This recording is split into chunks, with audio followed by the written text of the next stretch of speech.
Hola a todos, ¿cómo están? Espero estén súper bien. Soy Tomás Batel, tutor del taller Los Dos Relojes, y en este video vamos a estar revisando los contenidos de semana 13 del curso de Introducción a la Física Moderna, que son los contenidos de mecánica cuántica y pozos de potencial, tanto finitos como infinitos, pero sin embargo durante el video le voy a dar más énfasis al potencial infinito, pues el potencial finito no se le da tanta importancia en la bibliografía y en la sección que soy auxiliar. De hecho, no se vio mucho. Lo vi yo como un ejercicio en un auxiliar, pero en cátedra no se le dio tanto en énfasis. Sin embargo, igual lo voy a mencionar y voy a dar los aspectos generales de él y la descripción matemática a grandes rasgos. Sí, pero antes de irme de lleno con pozos de potencial, voy a partir recordando qué es un potencial. Ya, nosotros en física clásica estudiamos lo que eran las energías potenciales gravitatorias y elásticas, ¿sí?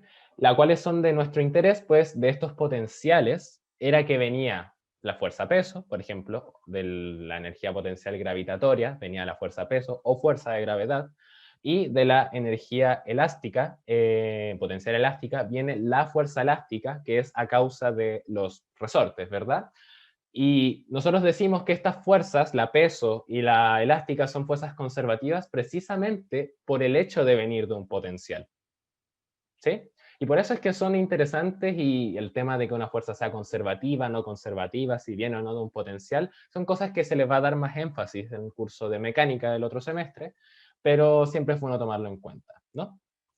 Ahora, otra interpretación que le podemos dar a los potenciales, quizá un poco más abstracta y que solo aplica en casos ideales, por ejemplo, que no haya roce de ningún tipo y que, por ejemplo, si estoy pensando en la potencial gravitatoria, es solamente la potencial gravitatoria y no hay potencial elástica, o si hay potencial elástica, solo hay potencial elástica, ¿sí? Es que estas energías potenciales restringen mi espacio y modelan mi espacio y de cierta forma restringen mi movimiento y condicionan mi movimiento dentro de un sistema físico, cuando estoy en presencia de estos potenciales y, como les digo, solo uno y sin roce ni nada. ¿A qué me refiero con esto? Por ejemplo, la energía potencial gravitatoria sabemos que es función de la altura, ¿verdad? Y se calcula como mgh, en este caso la potencial es función de h, función de la altura. Mientras más alto estoy, más energía potencial gravitatoria tengo. Y como ven, es una función lineal y por lo tanto su gráfico va a ser algo así. ¿Y qué pasa si yo suelto una partícula, por ejemplo, acá? Supongamos que fuera como un plano inclinado, y yo suelto una partícula ahí. Esta partícula va a empezar a caer. Y va a caer, y va a caer, y va a caer, y cae hasta el infinito. Y es precisamente lo que pasa si yo tomo una partícula y en el aire y la suelto, va a caer. Y si yo fijo el potencial acá, más arriba del suelo, y yo la dejo caer, tiene un potencial positivo. En el momento en que cae, adquiere un potencial negativo, que es precisamente lo que pasa aquí cuando pasas el cero, ¿no? Vas a tener energía potencial gravitatoria positiva acá, y luego bajas, pasas el cero y tienes energía potencial gravitatoria negativa. Entonces acá nosotros damos una interpretación de cómo la energía potencial gravitatoria condiciona mi movimiento, de que yo suelto una partícula aquí y esta va a caer como si fuera en un plano inclinado. Ahora, en el caso de la energía potencial elástica, esta es función de la compresión del resorte. Mientras más comprimido está el resorte, más energía potencial elástica tengo, ¿verdad? Y se calcula como kx cuadrado. Entonces, si nosotros lo graficamos, es una parábola, ¿verdad? Esta es una parábola. Y ahora, ¿qué pasa si yo suelto una partícula aquí y yo la suelto? Esta va a empezar a oscilar dentro de esta parábola, ¿verdad? Que es precisamente lo que pasa cuando yo tengo una masa amarrada a un resorte. Cuando vemos el clásico ejemplo, el movimiento armónico simple, yo tomo, la pesco la partícula, la estiro el resorte y luego empieza a oscilar. Es precisamente lo que va a pasar cuando yo suelto una partícula aquí, en este plano inclinado. La suelto, o sea, en este plano inclinado, en esta parábola, ya no es un plano inclinado, es una parábola. Yo la suelto, va a bajar, pum, va a subir, va a bajar, pum, va a subir, y así, y va a describir este movimiento periódico, este movimiento armónico simple, que es el que se describe cuando tengo una masa amarrada a un resorte, y que fue el que estudiamos durante la primera unidad, ¿verdad? La primera unidad de este curso. Entonces, esto ya nos da una intuición más o menos de qué es lo que es un potencial y cómo le vamos a dar, al menos nosotros, eh, ¿Cómo vamos a usar esta intuición nosotros en mecánica cuántica para restringir movimientos y para entender de mejor manera qué son los pozos de potencial, ¿sí? Entonces ya tenemos más o menos un poco más claro la interpretación que vamos a usar nosotros del potencial. Ahora quiero ver un tema un poco más vinculado a la mecánica cuántica en sí, que es, por ejemplo, la función de onda. ¿Qué es la función de onda? La función de onda es la herramienta matemática que vamos a usar nosotros de ahora en adelante para describir sistemas físicos donde se encuentra una partícula cuántica. ¿A qué me refiero con una partícula cuántica? Una partícula cuántica es una partícula que muestra comportamiento cuántico como que cumpla con el principio de incertidumbre de Heisenberg, o sea, todos lo cumplen, pero que sea más evidente en el momento en que nosotros hacemos mediciones. ¿Sí? Por ejemplo, el experimento de la doble rendija, hecho con haz de electrones, que si uno tapaba una rendija se tenía un patrón, pero si tapaba ahí si no tapaba en ninguna, tenía un patrón súper distinto, entonces era como que el electrón estuviera en dos partes a la vez. A eso me refiero con comportamiento cuántico. ¿Y cuáles son las partículas que exhiben comportamiento cuántico? Las partículas más pequeñas. Todas las partículas exhiben comportamiento cuántico, pero en las partículas pequeñas es más evidente, como por ejemplo los electrones, átomos, partículas, moléculas, etc. Todas estas, al ser muy pequeñas, su comportamiento cuántico es más fácil de observar. ¿Sí? Ahora, el hecho de usar la función de onda para medir, o sea, para modelar sistemas físicos, y el usar el hecho de que las partículas a la larga son ondas, tienen comportamiento ondulatorio, este es el punto de quiebre entre la física clásica y la física cuántica. La física clásica, donde nosotros, si recuerdan, estudiábamos partículas puntuales. Por ejemplo, teníamos un bloque que estaba colgando de una polea, o un bloque que estaba bajando por un plano inclinado, pero todo ese bloque para nosotros era un punto, era una masa puntual. Y nosotros, ¿cómo estudiábamos el movimiento? Mediante leyes de Newton. Hacíamos sumatoria de fuerzas, segunda ley, matraca, y llegaba a una respuesta. ¿Sí? Así nosotros lo hacíamos en física clásica. Pero ahora, en los conceptos como posición o trayectoria, nos sirven en la mecánica cuántica porque de partida la posición ya no existe, porque las partículas no están en una parte, sino que más adelante vamos a ver más en detalle, que hablamos de probabilidades de que las cosas estén.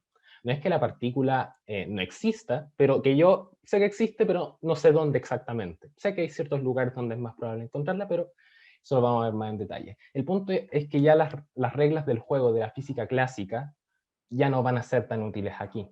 Ya las leyes de Newton no las vamos a ocupar. Ahora lo que vamos a usar va a ser la función de onda y la ecuación de Schrödinger. ¿Y cuál es la ecuación de Schrödinger? Uy, esta de aquí, menos h barra cuadrado partido en 2m por la segunda derivada de la función de onda de este sistema, más la energía potencial, U es la energía potencial, por la función de onda que mencioné antes, igual a la energía total que tenga esta partícula por la función de onda que modela este sistema físico. ¿Sí? Esta ecuación de Schrödinger, que se conoce como ecuación de Schrödinger no relativista, independiente del tiempo y unidimensional, es la ecuación que nosotros vamos a ocupar para resolver todos los problemas de mecánica cuántica. Es como nuestra segunda ley de Newton de ahora en adelante. Es la que vamos a ocupar y de hecho vamos a ocupar durante este video para obtener resultados para precisamente partículas en una caja o pozo de potencial infinito. ¿Sí? Entonces es la que vamos a usar, es como nuestra segunda ley de Newton y es la fórmula, no me gusta decir fórmula porque es como el que te aprendes de memoria, es la ecuación que vamos a ocupar de ahora en adelante para resolver todos nuestros problemas. ¿Ok? Ahora, como les mencioné antes, la función de onda no modela mi partícula, no es como que la función de onda sea la función posición que me dice dónde está la partícula, sino que la función de onda modela el espacio en el cual vive mi partícula. Y es un modelo matemático que modela este sistema y es, como por así decirlo, la función de onda inunda el espacio, ¿sí? Está por ahí y modela todo lo que hay en este espacio.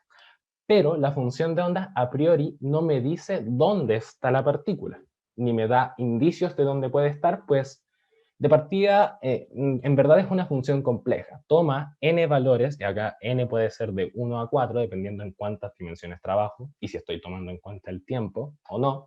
Toma ciertos números reales y me devuelve un número complejo. Entonces, de partida ya, es súper extraño. Yo no me voy a meter en esto, y en general en este curso no se trata la función de onda como una función a variable compleja, sino que trabajamos solamente en unidimensional, independiente del tiempo, como les mencioné. trabajamos en el caso más ideal y el caso más bonito. Pero incluso en ese caso no vamos a tener tanta información, ¿ok? Entonces no nos sirve mucho, por así decirlo. No tenemos tanta información a partir de la función de onda respecto a dónde podemos encontrar la partícula.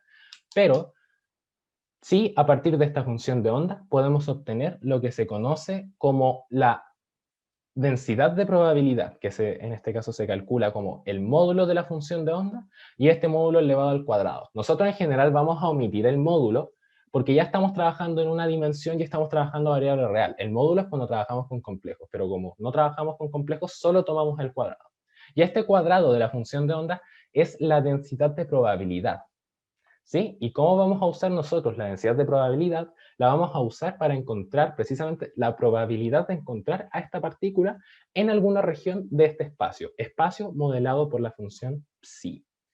Entonces, si nosotros tenemos un sistema físico donde hay una partícula cuántica y sistema que está regido por la función de onda psi, que depende de la posición y solo del eje x, porque estamos en una dimensión, la probabilidad de encontrar a la partícula en una región entre x1 y x2, o sea, por aquí, se va a calcular mediante esta ecuación de aquí. La probabilidad va a estar dada por la integral en la región donde yo quiero encontrar a la partícula, o donde yo quiero saber la probabilidad de encontrar a la partícula, en este caso, va a ser integrar la densidad de probabilidad entre x1 y x2. Integrar la densidad de probabilidad en la región donde a mí me interesa saber la probabilidad de encontrar la partícula.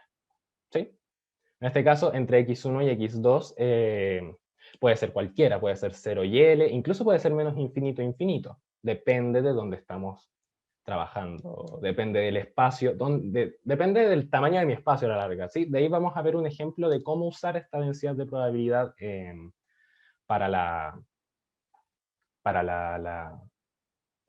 partícula en una caja, en un pozo infinito. Y es directo de esta ecuación de aquí, lo que se conoce como condición de normalización.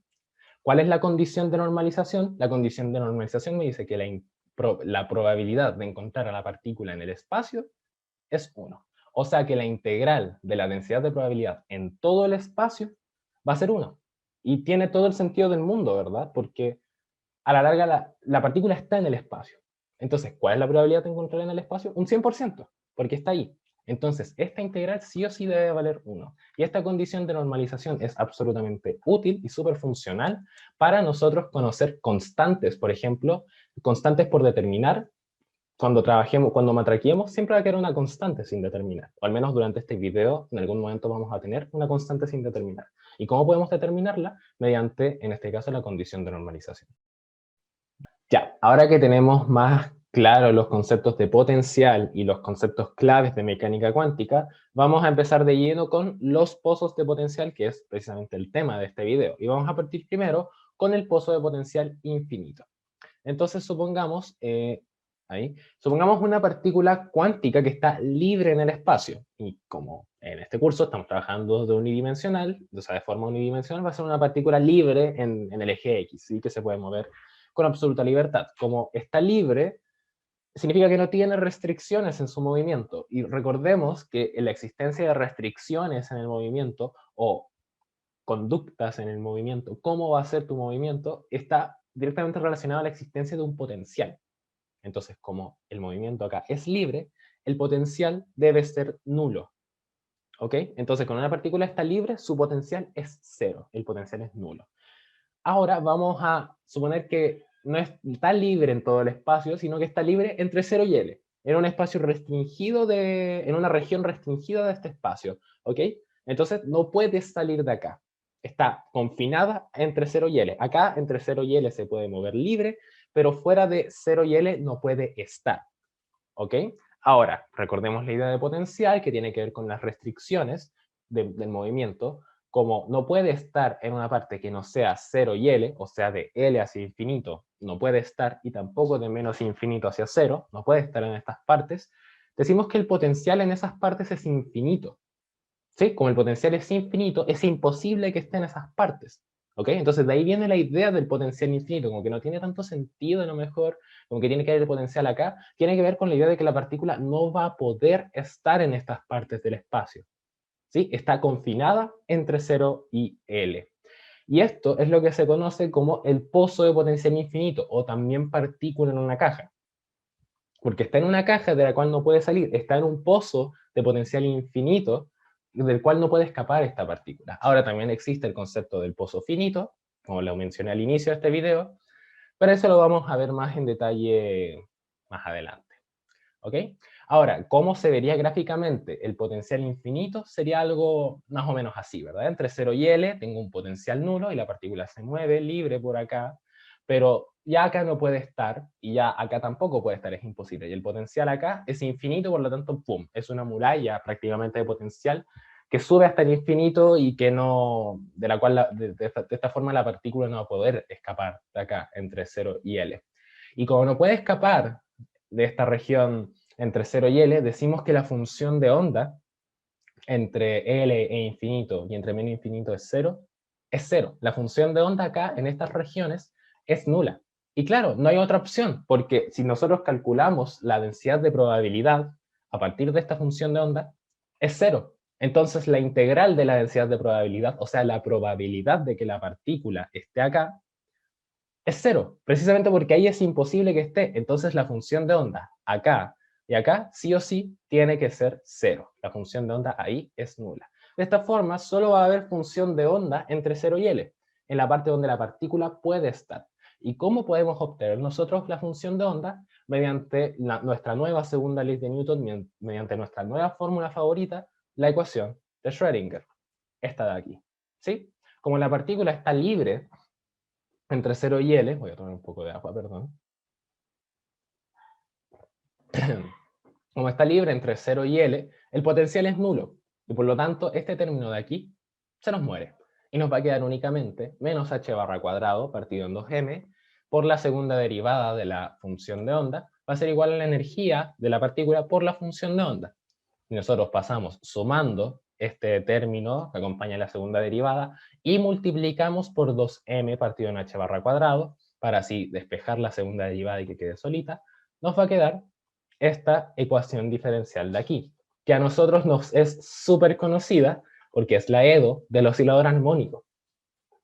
Perfecto, nosotros ya conocemos esta ecuación diferencial perfectamente, trabajamos con ella durante toda la primera unidad.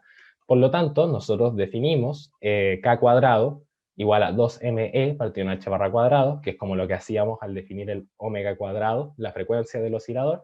Estamos tomando este término que acompaña a la función sin derivar y le ponemos nombre. Era lo que hacíamos con la frecuencia. Entonces la EDO nos va a quedar así. Y nosotros conocemos la solución a esta EDO. Va a ser una combinación lineal de senos y cosenos. Entonces va a ser A coseno de K, este K de acá, X, más B seno de KX. En este caso A y B son constantes reales por determinar. Recuerden, es una combinación lineal. Entonces, de esa forma vamos a tener la función de onda que va a ser una función por partes, que va a ser 0 en cualquier parte, que no sea 0 y L, y entre 0 y L va a ser esta combinación lineal de senos y cosenos. Y listo, estamos al otro lado. No exactamente. ¿Por qué? Porque estas constantes de acá están sin determinar. Y las podemos determinar usando dos cosas. La condición de normalización que mencioné antes, y otra cosa que es súper importante, que la función de onda es una función suave. Es continua, es diferenciable, se porta bien. Es una función bonita. Clases infinito creo que es el nombre correcto, pero el punto es que es una función suave y debe ser continua, y por lo tanto, para que sea continua, si acá es 0 como entre menos infinito y 0, acá en 0 vale 0, y por lo tanto, esta combinación lineal de senos y cosenos acá debe valer 0, y también en L debe valer 0, porque entre L e infinito también es 0. Entonces se debe cumplir esta condición de borde, y es que la función de onda debe ser nula en los extremos, ¿ok? Esto es como lo que hacían en el C1 de diferencial, que era tomar límite lateral como por un lado y por el otro y deben ser iguales. Ya, este es el mismo principio, pero sin la formalidad del límite. Simplemente evaluamos 0 acá y L después y lo hacemos nulos porque eso es lo que tiene que valer, porque es 0 fuera de la caja. ¿Ok? Eso es lo que vamos a hacer. Entonces, reemplazando 0 en la en la función de onda me va a quedar a coseno de 0 más b seno de 0. Y esto tiene que ser nulo porque, por la condición de borde, ¿verdad? Ahora, coseno de 0 es 1 y seno de 0 es 0. Entonces este b se nos va a morir y me va a quedar únicamente que a tiene que ser 0. De esta manera, la función de onda finalmente va a ser lo mismo que antes, pero sin este coseno. Me va a quedar b seno de kx. ¿Ok? Ahora tenemos otra condición de borde que es evaluar en L. En este caso, b seno de KL va a ser 0. Pero b tiene que ser distinto de 0. Porque si no fuera distinto de 0, tendría que esto es 0, esto es 0, esto es 0. Entonces la función de onda es nula en todo el espacio, como si no hubiera partícula. Pero sí hay partícula. Entonces, si nosotros hiciéramos b igual a 0, el programa perdería sentido. Por lo tanto, b es distinto de 0. Y la única opción que nos queda es que seno de KL sea 0. Y fíjense que esto es un recurso que usamos mucho cuando estábamos estudiando ondas mecánicas, ondas en una cuerda. Y es que si seno de KL es 0, o el seno de algo, el seno de un argumento es 0, entonces ese argumento es un múltiplo de pi, o sea, npi con n un número entero. De esto podemos despejar k y nos va a quedar que k es npi partido en L. Y recordemos cómo definimos k. Nosotros dijimos que k cuadrado es 2me partido en h barra cuadrado. Y si reemplazamos esto mismo, este npi partido en L, acá, nos va a quedar que n cuadrado, pi cuadrado partido en L cuadrado, va a ser igual a 2me partido en h barra cuadrado. Si despejamos e de esta ecuación de acá, nos va a quedar la energía como función de n. E igual a n cuadrado, pi cuadrado, h barra cuadrado, partido en 2ml cuadrado. ¿Sí? Y esta va a ser la energía, el valor energético, para el enésimo nivel de energía. Entonces va a ser como lo mismo si se acuerdan del modelo de Bohr, que la energía estaba cuantizada. Acá es lo mismo, la energía para una partícula en una caja va a estar cuantizada. ¿Sí? Por eso mecánica cuántica, porque las cosas están cuantizadas, son valores discretos, no es una hueá continua, es una hueá cuantizada, como o es 0, o yo reemplazo 1 y tengo un valor, reemplazo 2 y tengo otro valor, y así tengo valores discretos de energía. Sí, es como el mismo principio de antes con el modelo de Bohr. Y esta expresión para energía igual no es tan bonita, si se dan cuenta hay mucho cuadrado, hay mucha cosa, no es la expresión más bella que podemos encontrar. Entonces vamos a recordar que h barra se definía como h partido en 2pi, ¿verdad? La constante de Planck reducida. Y si lo reemplazamos acá, me va a quedar, en este caso, la energía igual a n cuadrado, pi cuadrado, por h barra cuadrado, partido en 4pi cuadrado, y todo partido en 2ml cuadrado. Y estos pi cuadrados de acá se me van a ir.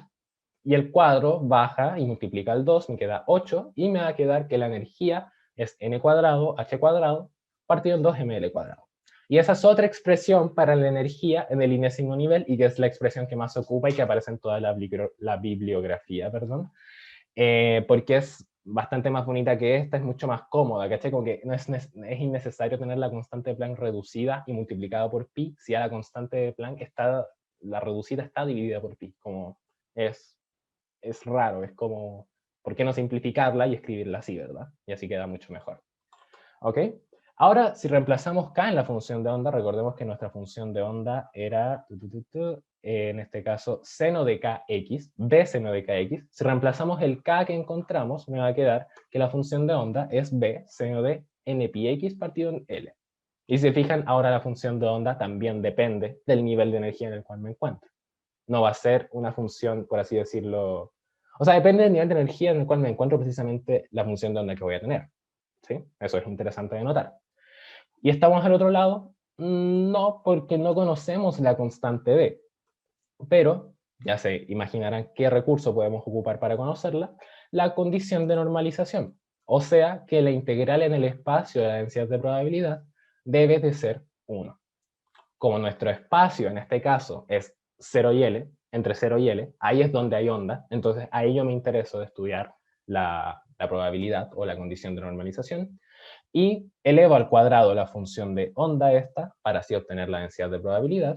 Reemplazando en la integral me va a quedar finalmente que la integral de 0 a L de b cuadrado seno cuadrado de n pi x partido en L de x debe ser 1.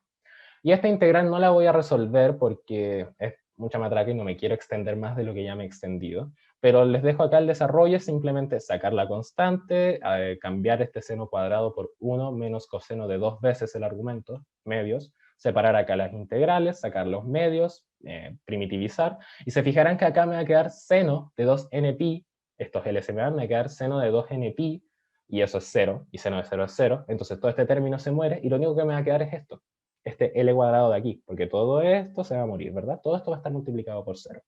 Entonces me va a quedar b cuadrado por L medios 1. Entonces, b es raíz de 2L, ¿verdad? Denle más, échenle un ojo mejor ustedes, como les digo, para no extenderme tanto, pero en principio es eso. Y ahí está el desarrollo por si lo quieren mirar con más atención. Y finalmente la función de onda, así, finalmente ya todo es conocido acá, para una partícula en una caja va a ser raíz de 2L por seno de nπx partido en L. ¿Sí? O sea, la función de onda que depende del nivel de energía en el cual yo me encuentro. Y gráficamente va a ser algo así. Si se fijan, tengo acá la función de onda para los primeros 3 niveles de energía, y se fijan, es una guatita, acá o 2 guatitas, acá 3 guatitas, es un seno. Esta función de onda es un seno. Y si se fijan, vale 0 en los extremos, porque acá es 0, y fuera de la caja va a ser 0. Entonces se cumplen las condiciones de borde y la función resulta ser una función suave, es una función bonita, es una función que se porta bien. ¿Ya? Ahora no podemos sacar tanta información de esto así tal cual, de dónde está la partícula. ¿Sí? Porque no es que esto sea la partícula, esta onda de acá es mi partícula, no, no es eso. No es que la partícula esté circulando por acá, subiendo y bajando y tal, porque la partícula se mueve así, en una dimensión. Entonces, esto, como les dije al principio, no me da nada de información prácticamente de dónde está la partícula. Pero yo, ¿qué puedo hacer? Puedo elevar al cuadrado la función de onda y así obtener la densidad de probabilidad.